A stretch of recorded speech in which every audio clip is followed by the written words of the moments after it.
কথা বলা শিখতে একজন মানুষের 2 বছর লাগে, কিন্তু কি বলা উচিত আর কি বলা উচিত নয় তা শিখতে লাগে সারা জীবন। ব্যবসা যতই ছোট হোক, স্বাধীনতা নিজের কাছে।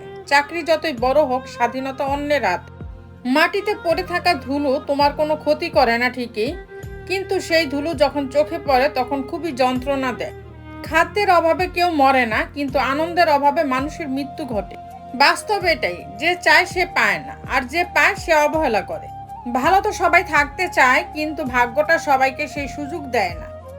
কেউ তোমাকে ধোঁকা দিলে ভেবো না তুমি হেরে গেছো। ভালো কিছু করে তাকে দেখিয়ে দাও সে তোমার যোগ্য ছিল। নিজেকে একা মনে হলে আকাশের দিকে তাকাও। আমরা একা নই, পৃথিবীটা আমাদের বন্ধু। মধ্যবিত্ত পরিবারের ছেলে পকেটে হাত দিয়ে হাঁটে স্টাইল করার জন্য নয়, পকেটের 50 টাকাটা যেন হারিয়ে না যায় সেজন্য। খুঁত সবার মধ্যেই থাকে, কিন্তু আমরা অপরের মধ্যেই বেশি করে দেখতে পাই। টাকা থাকলে সুন্দরী মেয়ের অভাব হয় না, আর সুন্দরী মেয়ে থাকলে ফকির হতে সময় লাগে না। খালি পকেট আর বেকারত্ব তোমাকে যা শেখাবে, পৃথিবীর কোনো বই তোমাকে তা শেখাতে পারবে না। ভেঙে ফেলাটা সহজ, কিন্তু গড়ে তোলাটাই হচ্ছে কঠিন। আর কষ্টটা ঠিক তখনই হয় যখন তিল তিল করে গড়ে তোলা কোনো জিনিস নিমিষে ভেঙে চুরমার হয়ে যায়।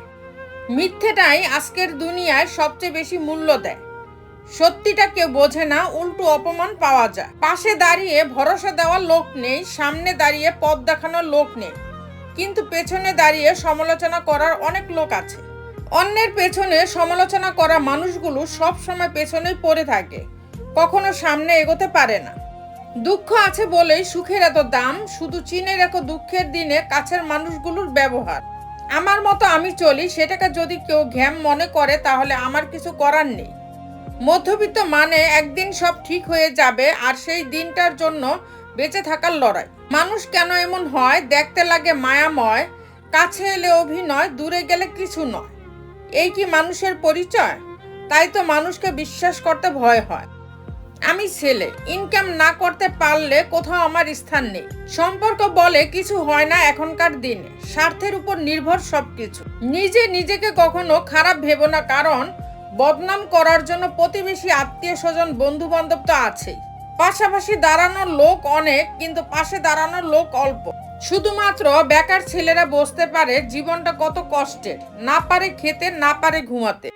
যার ঘাম ঝরানোর টাকায় আমরা সুগন্ধি মেখে বেড়াই, তিনিই হলেন বাবা। প্রশংসা তুমি যত ইচ্ছে করো, কিন্তু অপমান ভেবেচিন্তে করো, কারণ অপমান হলো সেই ঋণ যা সুযোগ পেলে সবাই সুদ সমেত ফেরত দেয়। শুনেছি কাউকে খুব ভালোবাসলে নাকি সে ছেড়ে চলে যায়, তাই ভাবছি আজ থেকে দুঃখকে খুব ভালোবাসবো। তো বন্ধুরা, ভিডিওটি যদি ভালো লেগে থাকে তাহলে ভিডিওটিতে একটি লাইক করে দিবেন, চ্যানেলটিকে সাবস্ক্রাইব করে পাশে থাকবেন।